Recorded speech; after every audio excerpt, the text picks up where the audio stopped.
Hello guys, good morning all of you and welcome back to our channel again.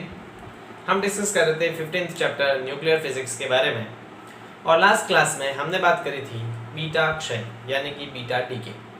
दो प्रकार का होता है, धनात्मक बीटा क्षय और ऋणात्मक बीटा क्षय। इसको हम डिटेल में डिस्कस कर चुके हैं। आज के इस सेशन में हम बात करेंगे उसी का एक छोटा सा रिलेटेड टॉपिक जो है न्यूट्रिनो और एंटी न्यूट्रिनो। हमने ये डिस्कस किया था कि जब भी किसी रेडियोएक्टिव नाभिक से बीटा क्षय होता है उस स्थिति में उसमें से या तो इलेक्ट्रॉन या पॉजिट्रॉन का उत्सर्जन होता है और साथ में है एक एंटी न्यूट्रिनो और न्यूट्रिनो पार्टिकल भी उत्सर्जित होते हैं। तो ये न्यूट्रिनो और एंटी न्यूट्रिनो की परिकल्पना किस प्रकार से हुई इसके बारे में आज चर्चा करेंगे और साथ ही हम गामा क्षय के बारे में भी डिस्कस करेंगे। तो चलिए शुरू करते हैं आज का सेशन गाइस। तो वेरी फर्स्ट हम जो डिस्कस करेंगे गाइस वो है न्यूट्रिनो की परिकल्पना। न्यूट्रिनो की परिकल्पना, न्यूट्रिनो की परिकल्पना यानी हाइपोथेसिस ऑफ न्यूट्रिनो या न्यूट्रिनो हाइपोथेसिस। देखिए, शुरुआत में बीटा क्षय को समझाने के लिए ये बताया गया कि जब भी बीटा क्षय होता है उस स्थिति में मूल नाभिक से एक उत्पाद नाभिक और साथ में इलेक्ट्रॉन या पॉजिट्रॉन ही उत्सर्जित होते हैं। यानी कि किसी भी नाभिक को हम किस प्रकार से लिखते हैं, ZXA से। तो जब किसी नाभिक से धनात्मक बीटाशय या ऋणात्मक बीटाशय होता है, मान लेते हैं इसमें से बीटा नेगेटिव डीके हो रहा है, उस स्थिति में जो नया नाभिक बनेगा उसकी परमाणु क्रमांक 1 बढ़ जाता है और द्रव्यमान संख्या में कोई परिवर्तन नहीं होता। इसके साथ ही एक इलेक्ट्रॉन का उत्सर्जन होता है, ठीक है। या फिर मान लेते हैं कि किसी नाभिक से धनात्मक बीटा क्षय होता है, बीटा प्लस डीके। तो इस स्थिति में जो नया नाभिक बनता है उसकी परमाणु क्रमांक 1 कम हो जाता है और द्रव्यमान संख्या में कोई परिवर्तन नहीं होता और साथ ही एक पॉजिट्रॉन का उत्सर्जन होता है।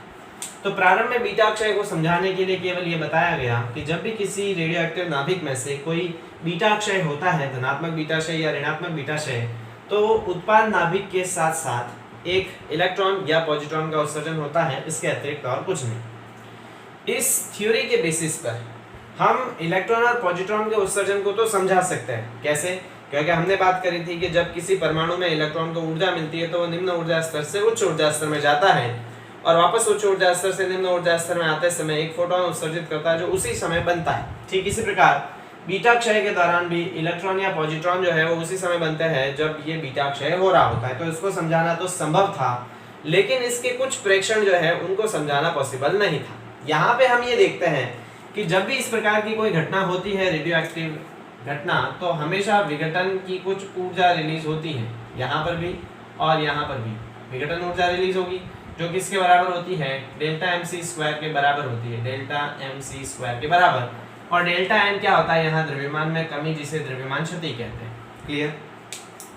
तो अगर हम इसके प्रेक्षण की बात करें, सिर्फ यहाँ पे इलेक्ट्रॉन या पॉजिट्रॉन ही उत्सर्जित हो रहे होते हैं, तो इस स्थिति में हम क्या देखते हैं कि ये वाला नाभिक जो है वो इलेक्ट्रॉन की तुलना में काफी भारी होगा। भारी होने के कारण हम अगर ऊर्जा संरक्षण के नियम की बात करें तो विघटन की ऊर्जा इन दोनों को प्राप्त होनी चाहिए और विघटन की ऊर्जा इन दोनों को प्राप्त होगी।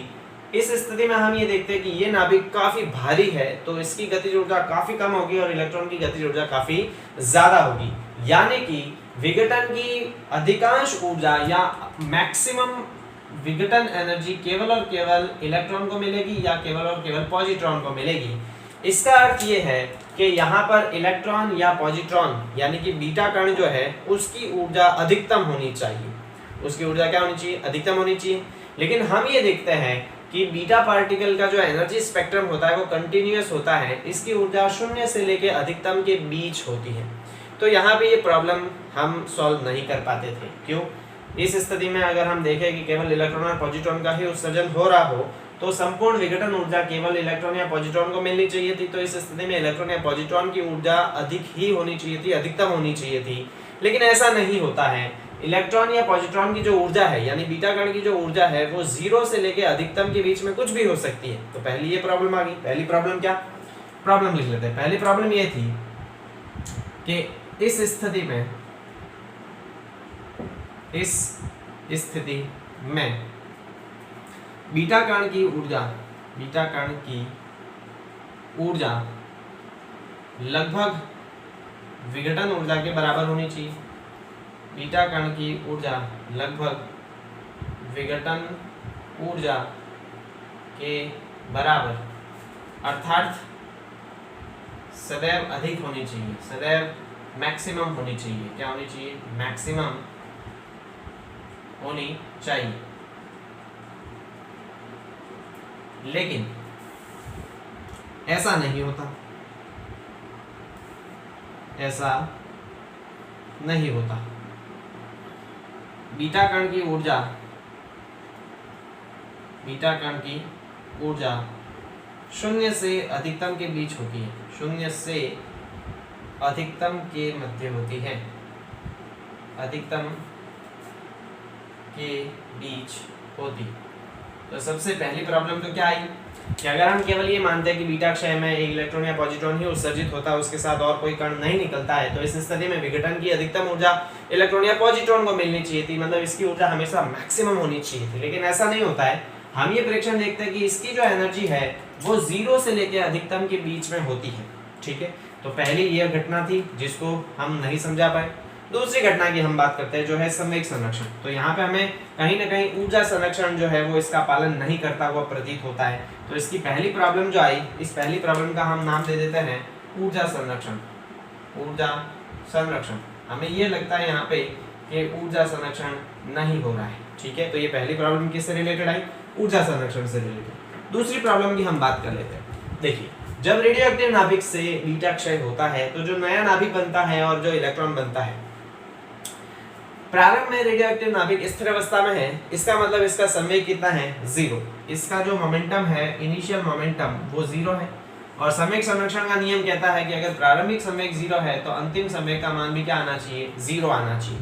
अंतिम संवेग का मान 0 कब आएगा? जब हम यहाँ पे एक डायग्राम बना देते हैं और उसको समझिए। मान लेते हैं हमारे पास कोई नाभिक x है और इस x नाभिक से दो नाभिक बनते हैं, दो पॉसिबिलिटी बनती है। तो नाभिक y बनता है और इसके साथ एक छोटा सा इलेक्ट्रॉन या पॉजिट्रॉन रिलीज होता है जिसे हम बीटा पार्टिकल कहते हैं। यही घटना होती है बीटा क्षय में कि x नाभिक से एक नया नाभिक y बनता है और साथ में एक इलेक्ट्रॉन या पॉजिट्रॉन रिलीज होता है। अब चूंकि इसका संवेग 0 है, प्रारंभिक संवेग इसका 0 है क्योंकि ये स्थिर अवस्था में है, और संवेग संरक्षण का नियम कहता है कि प्रारंभिक संवेग का मान अंतिम संवेग के बराबर होना चाहिए। मतलब यहाँ पर भी नेट संवेग क्या होना चाहिए? 0। और नेट संवेग 0 होने के लिए क्या होना पड़ेगा कि इस नाभिक y का और इस इलेक्ट्रॉन का संवेग एक दूसरे के बराबर दिशा में विपरीत होना चाहिए। मतलब ये y नाभिक तो इस दिशा में गति करना चाहिए और इलेक्ट्रॉन इस दिशा में गति करना चाहिए। दोनों के संवेग परिमाण में बराबर और दिशा में विपरीत होने चाहिए, तभी ये यहाँ पर भी नेट संवेग जो आएगा, अंतिम संवेग, वो किसके बराबर आना चाहिए? 0 के बराबर आना चाहिए, यही होना चाहिए। लेकिन ऐसा होता नहीं है। हम ये देखते हैं कि इलेक्ट्रॉन और ये जो y नाभिक है वो एक दूसरे से अलग अलग कोण पर गति करता है। मतलब ऐसी प्रोसेस नहीं होती है, बल्कि प्रोसेस कैसी होती है? प्रोसेस ये होती है कि जब x नाभिक से कोई y नाभिक, उत्पाद नाभिक y नाभिक बनता है और जो इलेक्ट्रॉन बनता है, वो इलेक्ट्रॉन और y नाभिक एक दूसरे की विपरीत दिशा में गति नहीं करते, बल्कि अलग अलग दिशाओं में गति करते हैं। किस प्रकार से गति करते हैं वो देख लेते हैं। देखिए, तो y नाभिक अगर इस दिशा में गति कर रहा है, मान लेते हैं y नाभिक इस दिशा में गति कर रहा है, तो इलेक्ट्रॉन इसकी इस दिशा में गति कर रहा है। ठीक है, तो अगर ये दोनों एक दूसरे की विपरीत दिशा में गति नहीं करेंगे और किसी पर्टिकुलर एंगल पर गति करेंगे तो इनका नेट संवेग यहाँ पे 0 नहीं आएगा। और अगर नेट संवेग 0 नहीं आएगा तो संवेग संरक्षण का नियम का पालन नहीं होगा। तो ये दूसरी प्रॉब्लम यहाँ पे उत्पन्न होती है। ठीक है, तो दूसरी प्रॉब्लम का नाम हम क्या रख सकते हैं? संवेग संरक्षण की प्रॉब्लम। तो दूसरी प्रॉब्लम क्या, सेकेंड प्रॉब्लम है, वो है संवेग संरक्षण। संवेग संरक्षण की प्रॉब्लम।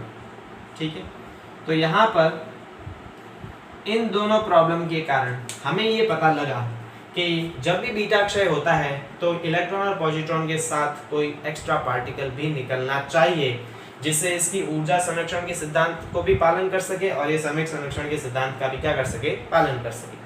अब यहाँ पे देखिएगा, इस सबसे पहले 1930 में पाउली नामक साइंटिस्ट ने संवेग संरक्षण और ऊर्जा संरक्षण के सिद्धांतों के पालना करने के लिए बताया कि जब भी बीटा क्षय होता है तो यहाँ इलेक्ट्रॉन और पॉजिट्रॉन के साथ कोई एक्स्ट्रा पार्टिकल भी निकलता है जिसका द्रव्यमान न के बराबर होता है और जिसका आवेश शून्य होता है, और उसे सबसे पहले नाम दिया गया न्यूट्रिनो। क्या नाम दिया गया उसे? न्यूट्रिनो। तो सबसे पहले न्यूट्रिनो के बारे में डिस्कस किया था 1930 में पाउली नामक साइंटिस्ट ने। उन्होंने ये बताया कि इस प्रोसेस में ऊर्जा संरक्षण की भी प्रॉब्लम आ रही है और इस प्रोसेस में संवेग संरक्षण की भी प्रॉब्लम आ रही है। मतलब ऑब्वियस सी बात है कि बीटा क्षय में इस इलेक्ट्रॉन और पॉजिट्रॉन के साथ कोई अन्य पार्टिकल भी निकलना चाहिए जो ऊर्जा संरक्षण और संवेग संरक्षण को समझा सके, और उसको नाम दिया गया न्यूट्रिनो। उसके बाद एनरिको फर्मी ने भी इसी के बारे में चर्चा करी, और फाइनली 1956 में 1956 में दो साइंटिस्ट थे जिनका नाम था रेंस एंड कोवन। ठीक है, तो दो साइंटिस्ट रेंस एंड कोवन ने ऑफिशियली इन पार्टिकल्स को, न्यूट्रिनो को डिटेक्ट कर लिया था। ठीक है, तो अब हम ये बात जान चुके थे कि भाई ऊर्जा संरक्षण की जब प्रॉब्लम आ रही है और जब संवेग संरक्षण की प्रॉब्लम आ रही है, मतलब ऑब्वियस सी बात है कि यहाँ इलेक्ट्रॉन और इस पॉजिट्रॉन के साथ एक्स्ट्रा पार्टिकल भी निकलने चाहिए, और उन्हीं एक्स्ट्रा पार्टिकल को न्यूट्रिनो नाम दिया गया। और जिस प्रकार इलेक्ट्रॉन का एंटी पार्टिकल जो है पॉजिट्रॉन होता है, उसी प्रकार न्यूट्रिनो का एंटी पार्टिकल एंटी न्यूट्रिनो होता है। तो न्यूट्रिनो और एंटी न्यूट्रिनो की परिकल्पना की जा चुकी थी कि भाई यहाँ पर न्यूट्रिनो और एंटी न्यूट्रिनो भी उत्सर्जित होंगे। अब इनके उत्सर्जन से ऊर्जा संरक्षण और संवेग संरक्षण की प्रॉब्लम कैसे सॉल्व हुई उसकी अभी अपन बात कर लेते हैं। तो इस पूरे को हम रफ कर देते हैं, आप इसका स्क्रीनशॉट ले लीजिएगा, मैं इसको अभी रफ कर देता हूँ। ठीक है गाइस, चलिए तो हम ये देख लेते हैं कि न्यूट्रिनो की परिकल्पना से ऊर्जा संरक्षण और संवेग संरक्षण में किस प्रकार से चेंजेस हुए। तो यहाँ पर उन्होंने बताया कि एक्स्ट्रा पार्टिकल भी निकलेगा जिसे एंटी न्यूट्रिनो, और यहाँ पे जो निकलता है उसे न्यूट्रिनो नाम दिया गया। ठीक है, अब समझिए ऊर्जा संरक्षण किस प्रकार से। जब बीटा क्षय में इलेक्ट्रॉन के साथ एंटी पार्टिकल एंटी न्यूट्रिनो भी निकलेगा, तो इस स्थिति में विघटन की ऊर्जा केवल इलेक्ट्रॉन को न मिलके इस न्यूट्रिनो को भी मिलेगी, एंटी न्यूट्रिनो को भी मिलेगी। तो इसका मतलब ऊर्जा बढ़ जाएगी। तो अब ऊर्जा जो है वो इलेक्ट्रॉन और एंटी न्यूट्रिनो में बढ़ जाएगी, मतलब सारी की सारी ऊर्जा केवल इलेक्ट्रॉन को नहीं मिलेगी। मतलब इलेक्ट्रॉन की ऊर्जा हर समय मैक्सिमम नहीं होगी, इसकी वैल्यू 0 से लेकर अधिकतम के बीच कुछ भी हो सकती है। तो यहाँ पे इस समस्या का समाधान निकल गया। दूसरी हम बात कर लेते हैं संवेग संरक्षण की। तो हमने क्या बात करी कि होता क्या है, किसी नाभिक X में से जब रेडियो एक्टिव विघटन होता है, बीटा क्षय होता है, तो जो नया नाभिक बनता है Y, और उसके साथ में इलेक्ट्रॉन रिलीज होता है। ठीक है, तो ये दोनों एक दूसरे की विपरीत दिशा में गति नहीं करते हैं बल्कि किसी कोण पर गति करते हैं। तो मान लेते हैं कि ये इस दिशा में गति कर रहा है और इलेक्ट्रॉन जो है वो इस दिशा में गति कर रहा है। ऑलराइट, तो ये वाली प्रॉब्लम आ जाती है कि इन दोनों का संवेग जो है वो एक दूसरे के बराबर और विपरीत नहीं होने के कारण नेट संवेग 0 नहीं आएगा। लेकिन बाद में जब ये परिकल्पना की गई कि इसके साथ और पार्टिकल भी निकलता है जिसे एंटी न्यूट्रिनो नाम दिया गया, तो मान लेते हैं कि वो दूसरा पार्टिकल एंटी न्यूट्रिनो है, वो ये वाला पार्टिकल है। ठीक है, इसको मैं दूसरे कलर से बना देता हूँ। मान लेते हैं जो दूसरा पार्टिकल है एंटी न्यूट्रिनो, वो ये वाला पार्टिकल है एंटी न्यूट्रिनो, और जब ये एंटी न्यूट्रिनो उत्सर्जित होगा तो विघटन की ऊर्जा एंटी न्यूट्रिनो को भी मिलती है, तो ये भी गति करेगा और ये इस प्रकार गति करेगा कि इन दोनों का संवेग P1 और P2, इन दोनों का जो नेट संवेग आएगा वो हमेशा ही P नेट इन दोनों का नेट संवेग इस y नाभिक के संवेग के बराबर और दिशा में क्या आएगा, विपरीत।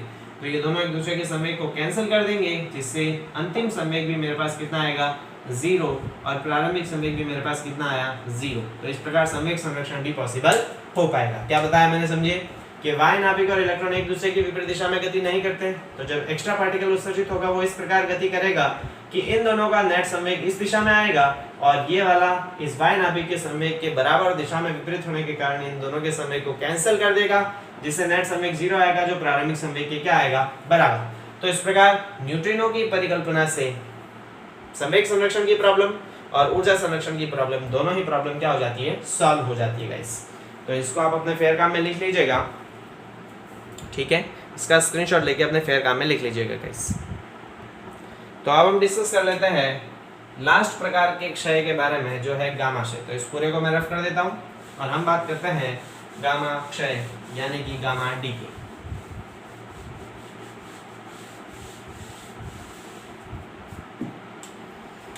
तो हमारा ये जो क्षय वाले प्रोसेस में लास्ट पॉइंट आता है वो है गामा क्षय यानी गामा डी की।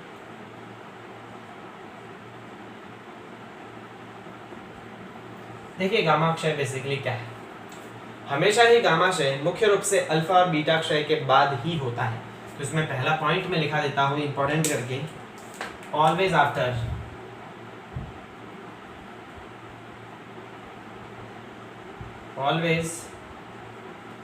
After alpha and beta decay. हमेशा ही अल्फा और बीटा डीके के बाद ही गामा डीके होता है। मोस्ट ऑफ द केसेस में कह सकते हैं, ऑलवेज नहीं कह के मोस्टली हम कह दें तो ज़्यादा बेटर। मोस्टली ये अल्फा और बीटा डीके के बाद ही होता है। अब होता क्या गया सुनिए कि कभी कभार नाभिक में से जब अल्फा क्षय होता है या बीटा क्षय होता है तो उस प्रोसेस में बनने वाले नाभिक की ऊर्जा कम होती है जिससे वो स्टेबल होता है। लेकिन कभी कभार अल्फा क्षय या बीटा क्षय होने के बावजूद भी बनने वाले उत्पाद नाभिक की ऊर्जा जितनी होनी चाहिए थी उससे थोड़ी ज़्यादा रह जाती है और इस ज़्यादा ऊर्जा वाले नाभिक को हम उत्तेजित नाभिक कहते हैं। ठीक है, तो यहाँ पर उत्तेजित नाभिक का मतलब है मूल नाभिक का मतलब है कम ऊर्जा वाला नाभिक। ठीक है, कम ऊर्जा वाला नाभिक। मूल नाभिक का मतलब है कम ऊर्जा वाला नाभिक और उत्तेजित नाभिक का मेरा मतलब है अधिक ऊर्जा वाला नाभिक। उत्तेजित नाभिक से मेरा मतलब है अधिक ऊर्जा वाला नाभिक। क्लियर? तो उत्तेजित नाभिक को हम हमेशा स्टार लगा के व्यक्त करते हैं। किससे व्यक्त करते हैं? स्टार लगा के। और मूल नाभिक को सीधे ही व्यक्त किया जाता है। तो समझिए, हमने ये पढ़ा कि जब अल्फा डीके होता है या बीटा डीके होता है तो किसी एक नाभिक से दूसरा नाभिक बनता है और बनने वाले नाभिक की ऊर्जा कम होती है। जैसे मान लेते हैं कि कोई एक्स नाभिक है और इससे कोई वाई नाभिक बनता है तो इस वाई नाभिक की ऊर्जा कम होती है क्योंकि इस प्रोसेस में कुछ ऊर्जा निकल जाती है। लेकिन कभी कभार ये बनने वाले नाभिक की ऊर्जा जितनी होनी चाहिए थी उससे थोड़ी ज़्यादा रह जाती है तो इस नाभिक को हम उत्तेजित नाभिक कहते हैं और इसे स्टार लगाकर व्यक्त करते हैं। किससे व्यक्त करते हैं? स्टार लगाकर। तो उत्तेजित नाभिक जो है वो अपनी ऊर्जा को वापस कम करता है। कैसे कम करता है? गामा विकिरणों का उत्सर्जन करके, उच्च ऊर्जा के फोटॉन्स का उत्सर्जन करके ये उत्तेजित नाभिक अपनी ऊर्जा को कम करता है और इसी प्रोसेस को हम गामा क्षय कहते हैं। क्या कहा मैंने? कि जब भी उत्तेजित नाभिक अपनी ऊर्जा कम करने के लिए उच्च ऊर्जा के फोटॉन्स को उत्सर्जित करता है तो इसी प्रकार की प्रोसेस को हम गामा क्षय कहते हैं। क्लियर? तो इसकी डेफिनेशन किस प्रकार से लिखेंगे अपन? देख लीजिए इसकी डेफिनेशन। तो इसको हम डेफिनेशन देंगे अगर, तो डेफिनेशन किस प्रकार से लिखेंगे? जब कोई उत्तेजित नाभिक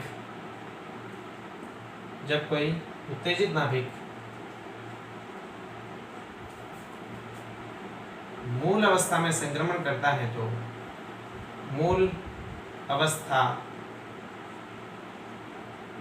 में संक्रमण करता है तो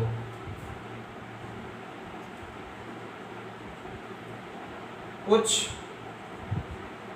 ऊर्जा का फोटोन उत्सर्जित करता है। उच्च ऊर्जा का फोटोन उत्सर्जित करता है। यह घटना गामा क्षय कहलाती है। ठीक है, तो ये घटना गामा क्षय आपको लग रहा होगा जैसे इलेक्ट्रॉन उच्च ऊर्जा स्तर से निम्न ऊर्जा स्तर में आते हैं फोटोन रिलीज करता है, वैसे ही ये भी है। फर्क केवल इतना है कि उसमें ऊर्जा स्तरों की ऊर्जा इलेक्ट्रॉन वोल्ट की होती है जबकि इसमें ऊर्जा स्तरों की ऊर्जा जो है वो मेगा इलेक्ट्रॉन वोल्ट ऑर्डर की होती है। अब इस प्रोसेस में होता क्या है? तो इसमें परमाणु क्रमांक एवं द्रव्यमान संख्या, परमाणु क्रमांक यानी Z एवं द्रव्यमान संख्या यानी A, परमाणु क्रमांक एवं द्रव्यमान संख्या A दोनों में कोई परिवर्तन नहीं होता, दोनों अपरिवर्तित रहती है, दोनों अपरिवर्तित रहती है। ठीक है, और मैं बता चुका कि उत्तेजित नाभिक को हम स्टार लगाकर व्यक्त करते हैं। तो इस प्रोसेस को अगर इक्वेशन में लिखें तो कैसे लिखेंगे? किसी भी नाभिक को लिखा जाता है ZXA से। चूंकि ये उत्तेजित नाभिक है तो इसको स्टार लगाकर व्यक्त करेंगे। तो स्टार को मैं रेड से बना देता हूँ so that you can clearly see. तो ये मान लेते हैं उत्तेजित नाभिक है। तो ये उत्तेजित नाभिक क्या करेगा, गामा क्षय करेगा। गामा क्षय का मतलब है उच्च ऊर्जा का फोटोन रिलीज करेगा। तो गामा डीके के दौरान उच्च ऊर्जा का फोटोन रिलीज करेगा। उच्च ऊर्जा के फोटोन रिलीज करने से न तो परमाणु क्रमांक बदलेगा ना द्रव्यमान संख्या, तो ये Z का Z ही रहेगा, मतलब ये एलिमेंट में कोई परिवर्तन नहीं होगा और गामा विकिरण उत्सर्जित होगी। इसके साथ विघटन की बहुत सारी क्या ऊर्जा रिलीज होगी। ये सारी की सारी ऊर्जा मोस्ट रूप से गामा विकिरणों को ही मिलेगी। अब मेन डिफरेंस क्या है कि परमाणु में ऊर्जा स्तर जो है वो इलेक्ट्रॉन वोल्ट के ऑर्डर के होते हैं उनकी ऊर्जा, जबकि नाभिक के ऊर्जा स्तर जो है वो मेगा इलेक्ट्रॉन वोल्ट ऑर्डर के होते हैं। तो इसमें हम लिख देते हैं परमाणुीय ऊर्जा स्तर, परमाणुीय ऊर्जा स्तर की ऊर्जा इलेक्ट्रॉन वोल्ट या किलो इलेक्ट्रॉन वोल्ट होती है।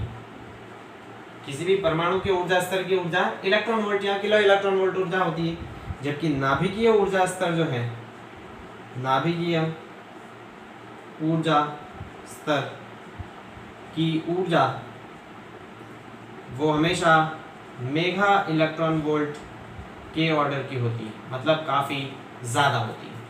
इसके साथ ही हमने ये देखा कि मोस्टली उत्तेजित नाभिक कब बनता है, मोस्टली उत्तेजित नाभिक आफ्टर बीटा या अल्फा डीके के बाद ही बनता है।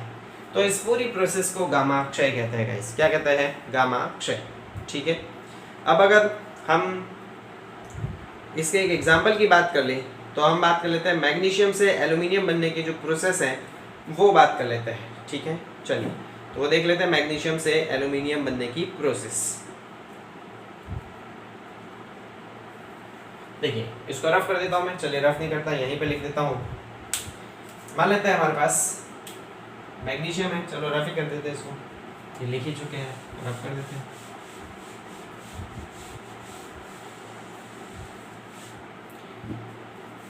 मान लेते हैं हमारे पास मैग्नीशियम है जो 12 होता है एटॉमिक नंबर, सो 12 मैग्नीशियम 27। और यहाँ पर हम एल्यूमिनियम की बात करते हैं, एल्यूमिनियम की 3 ऊर्जा स्तर की अपन बात कर लेते हैं। ये मूल ऊर्जा स्तर है, इसका मूल स्तर, ये इसका प्रथम ऊर्जा स्तर जो 0.833 मेगा इलेक्ट्रॉन वोल्ट ऊर्जा का है, और ये मान लेते हैं 1.0115 मेगा इलेक्ट्रॉन वोल्ट ऊर्जा स्तर का है। और ये किसके हैं, ये एल्यूमिनियम से, एल्यूमिनियम 13 एल्यूमिनियम 27। समझिए, यहाँ पर हम मानते हैं कि बीटा क्षय होता है। किस प्रकार से बीटा क्षय होता है कि 12 मैग्नीशियम 27 में से बीटा क्षय होता है। बीटा क्षय की प्रोसेस में क्या होता है, परमाणु क्रमांक 1 बढ़ जाएगा, मतलब ये बनेगा 13 एल्यूमिनियम 27, साथ में एक इलेक्ट्रॉन रिलीज होगा और प्लस एक एंटी न्यूट्रिनो और विघटन की ऊर्जा प्राप्त होगी। ठीक है, जब 12 एल्यूमिनियम 27 में से अल्फा डीके होता, बीटा डीके होता है, तो इस प्रोसेस में एल्यूमिनियम बनता है। लेकिन यहाँ पे ये जो एल्यूमिनियम बनता है, ये एल्यूमिनियम उत्तेजित अवस्था में होता है। उत्तेजित अवस्था से मेरा मतलब है कि इसमें से जितनी ऊर्जा निकलनी चाहिए थी उतनी ऊर्जा नहीं निकल पाती है। तो होता क्या प्रोसेस, समझिए कि मैग्नीशियम से क्या बनता है, मैग्नीशियम से एल्यूमिनियम बनता है। तो इस प्रोसेस में जो ऊर्जा निकलती है वो ऊर्जा इन दोनों ऊर्जा स्तरों की ऊर्जाओं के अंतर के बराबर है। अब ये जो एल्यूमिनियम बना है, इस एल्यूमिनियम में ये उत्तेजित अवस्था में, मतलब इसकी ऊर्जा काफ़ी ज़्यादा है। तो यहाँ पर ये वापस उच्च ऊर्जा स्तर से निम्न ऊर्जा स्तर में संक्रमण करेगा। तो 2 प्रकार की पॉसिबिलिटीज हो सकती है, या तो ये इस ऊर्जा स्तर से इस ऊर्जा स्तर में आए, या फिर इस ऊर्जा स्तर से इस ऊर्जा स्तर में आए। तो इस दोनों ही प्रोसेस में ये गामा विकिरणों का उत्सर्जन करेगा, गामा 1 और गामा 2। तो इस प्रकार से गामा डीके होता है या गामा क्षय होता है। क्लियर है गाइस? तो ये दोनों प्रोसेस में आपको बता चुका किस प्रकार से होगा। या तो एल्यूमिनियम जो है वो अपने ऊपर वाले ऊर्जा स्तर से दूसरे वाले ऊर्जा स्तर में आएगा, या ऊपर वाले ऊर्जा स्तर से तीसरे वाले ऊर्जा स्तर में या मूल ऊर्जा स्तर में संक्रमित करेगा। Clear guys? चलिए ठीक है, इसको थोड़ा अगर व्यवस्थित लिखें तो हम इसको यहाँ पे एनर्जी रिलीज के लिए नहीं बनाते हैं। ये मान लेते हैं कि एल्यूमिनियम, मैग्नीशियम से एल्यूमिनियम बना और ये इस उत्तेजित अवस्था में थे। इस उत्तेजित अवस्था से ये मूल ऊर्जा स्तर में यहाँ से जा सकता है, या फिर सीधा मूल ऊर्जा स्तर में जा सकता है, या फिर एल्यूमिनियम जो है वो सीधे ही इस उत्तेजित अवस्था में न बन के एल्यूमिनियम इस वाली उत्तेजित अवस्था में आ सके, है ना, ये वाली कंडीशन। तो यहां से मैं इस ऊर्जा स्तर को थोड़ा आगे बढ़ा देता हूँ।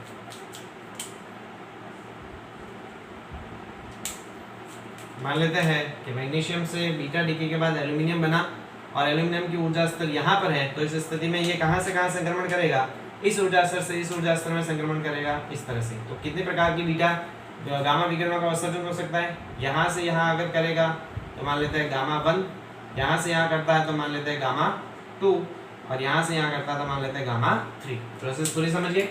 जब मैग्नीशियम से एल्यूमिनियम बनता है तो 3 पॉसिबिलिटी हो सकती है। मैग्नीशियम से एल्यूमिनियम बनने में ये एल्यूमिनियम पहले इस ऊर्जा स्तर में हो, मतलब सबसे ज़्यादा उत्तेजित ऊर्जा स्तर है, तो यहाँ से ये इस ऊर्जा स्तर में आएगा तब भी एक गामा विकिरण उत्सर्जित करेगा, यहाँ से ये मूल ऊर्जा स्तर में आएगा तब भी एक गामा विकिरण उत्सर्जित करेगा। या फिर मैग्नीशियम से एल्यूमिनियम सीधे इस ऊर्जा स्तर वाले इस उत्तेजित अवस्था में बने, तो यहाँ से जब ये मूल ऊर्जा स्तर में जाएगा तब इस प्रकार की गामा विकिरण का उत्सर्जन करेगा। तो ये पूरी प्रोसेस कहलाती है गामा क्षय। तो हमने आज के सेशन में न्यूट्रिनो की परिकल्पना के बारे में डिस्कस किया और साथ ही गामा क्षय के बारे में डिस्कस किया। इससे आगे वाले वीडियो लेक्चर में हम इसी से रिलेटेड एक दो न्यूमेरिकल क्वेश्चन सॉल्व करेंगे और न्यूक्लियर एनर्जी के बारे में डिस्कस करेंगे। तो मिलते हैं गाइस अगले वीडियो लेक्चर में। Thank you so much.